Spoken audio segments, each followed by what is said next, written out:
To Malam salamu alaikum, kana tare da jaridar labaran kafan labaru. Me za ka shaida ma jaridar labaran kafan labaru dangane da al'amuran kasuwa a wannan kasuwa?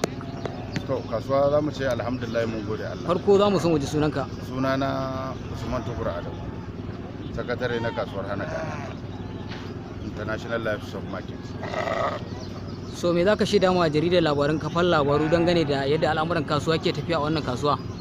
To kasuwa za mu ce alhamdulillah, kaya an sauke kaya, saura masaya muke jira. Ana dan shigowa kaɗan kaɗan amma ba kaman bara ba gaskiya, saboda yanayin babu kuɗi a hannun mutane. Ba kuma yanayin tsada ba ce, al'umma ba sa shigowa, kana ganin yanayin kuɗi ne da babu a hannun al'umma? Gaskiya yanayin kuɗi ne da kuma yanayin abubuwa sun riga sun canza, saboda ƙarin kuɗin man nan ma duk ya shafi komai da komai. Za ka ga ragon da za ka siya 100,000 za ga ya tafi 120 saboda mota ya ƙara, kuɗin mai ya ƙaru. Motar da za ka ɗauko naira 100,000 yanzu sai ka ɗauko ta 100,000, kuma gaba ɗaya a cikin kayan nan da ka so duk akai za a ɗaura. Sai dai mu ce alhamdulillah.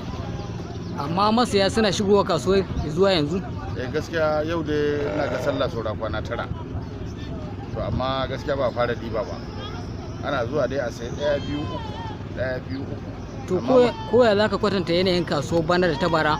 A barawar haka ai za zuwa a sai guda 20-40 mutum ɗaya, 50 guda 200 lokaci ɗaya mutum zai zo ya saya.